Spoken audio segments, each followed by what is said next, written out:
नमस्कार, मैं हूं कोमल शर्मा और आप देख रहे हैं न्यूज 21।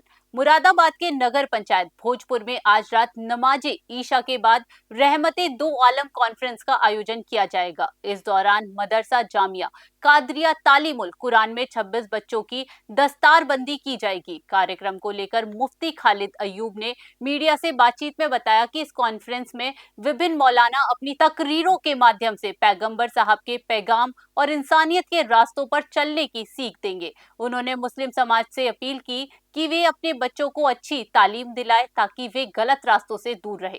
साथ ही कहा कि रमजान का मुबारक महीना नजदीक है, जिसमें कुरान शरीफ नाजिल हुआ था, इसलिए सभी लोग दीनी तालीम और नेकियों की राह पर चले। मुरादाबाद से नदीम अहम की रिपोर्ट। इस समय हमारी मौजूदगी जनपद मुरादाबाद की नगर पंचायत भोजपुर में और हमारे साथ बातचीत करने के लिए मुफ्ती खालिद अयूब साहब हैं।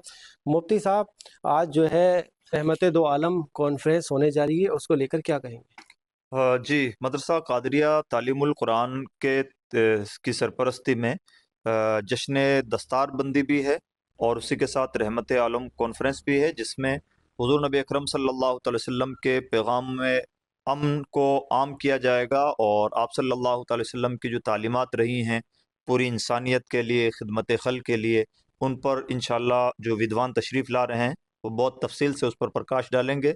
और साथ ही साथ ये यहाँ का भोजपुर का कदीम इदारा है जो पिछले 35-36 साल से खिदमत दीन अंजाम दे रहा है और आज ही तकरीबन 26 बच्चों की वहाँ से फरागत है।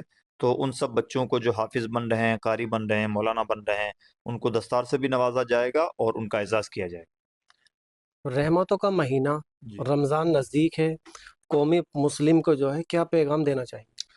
रमज़ान का महीना कुरान पाक के नुज़ूल का महीना है, यानी इस महीने में कुरान पाक नाजिल हुआ और ये महीना गोया अपने आप को रिचार्ज करने का महीना है और इसी वजह से इस महीने में नेकियों का बेपनाह सवाब बढ़ा दिया जाता है, नवाफिल का सवाब बढ़ाकर फ़र्ज़ के बराबर, फ़र्ज़ का और ज़्यादा बढ़ा दिया जाता है और एक एक लुक़मा हमारे लिए बाइस बरकत होता है। तो बहुत स्पेशल महीना है, यानी यूँ कह लीजिए कि जैसे कोई इंसान अपनी हैबिट चेंज करना चाहे तो उसको एक रेगुलर इन्वायरमेंट चाहिए होता है। तो रमज़ान का महीना गोया सिर्फ़ एक महीना नहीं, एक रेगुलर इन्वायरमेंट है जो बुराइयों से नेकियों की तरफ लाने में बहुत मददगार साबित होता है। तो इस महीने में हम सबको अपने आप से अज़्म करना चाहिए कि हमारे अंदर जो बुराइयां पाई जा रही हैं, हम उन बुराइयों से लड़ें। रमज़ान में हर कोई नेक हो जाता है, आप भी देखते हैं कि मस्जिदों में बहार रहती है, लेकिन हम अपने आप से लड़ें और अपने आप से अज़्म करें कि यही बहार हर वक्त रहे और हम उतने ही नेक जितने रमज़ान में, रमज़ान के बाद में भी रहें।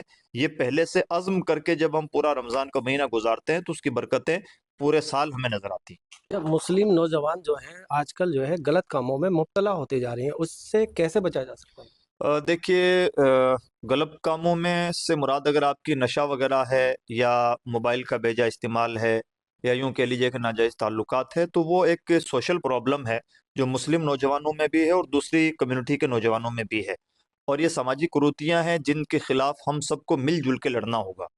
और ये तमाम काम सिर्फ भाषणों से कवर नहीं होते, इसके लिए तरबियत एक रेगुलर पार्ट है। समाज के बड़े लोग अपनी ज़िम्मेदारी महसूस करें, ये भी इसका एक हिस्सा है और इसी तरह से जो भी एजुकेशनल इंस्टीट्यूट हैं, वो भी इसके लिए मुहिम छेड़ें, तो ये भी एक पार्ट है।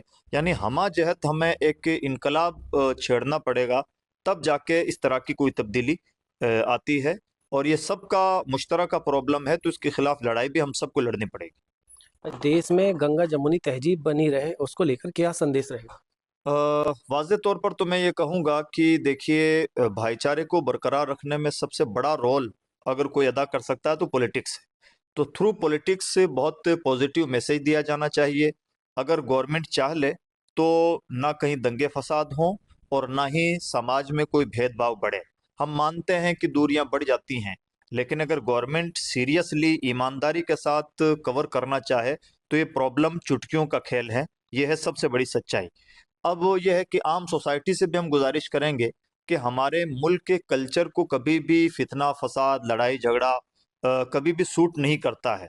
हमारे मुल्क का जो नेचर रहा है वो भाईचारे वाला और मिलजुल के साथ रहने वाला रहा है, जिसकी हम ताबीर गंगा जमनी तहजीब से भी करते हैं। तो ये हमेशा का हमारा कल्चर रहा है और यही हमारा कल्चर नहीं बल्कि यही नेचर है इंसान का। तो हम सबको चाहिए कि अगर پولیٹکس ماحول کو گندا کرنا بھی چاہے تو ہم تو صدیوں سے یہاں پر رہے ہیں، آگے بھی ہمیں رہنا ہے، تو ہم تھوڑی دیر کی کرسیوں کے لیے آلائے کار نہ بنے اور اپنے بیچ کا بھائی چارہ نہ ختم ہونے دیں، یہ ہماری بھی اپنی ذمہ داری بنتی ہے۔ یہ تھے ہمارے ساتھ مفتی خالد ایوب صاحب۔ ان کا صاف طور پر کہنا ہے کہ دیش میں جو گنگا جمنی تہذیب ہے وہ آپسی بھائی چارے سے بنتی ہے اور سبھی کو جو ہے دینی تعلیم کی طرف جو ہے مبتلا ہونا چاہیے۔ میں ندیم احمد، نیوز 21 مراد آباد۔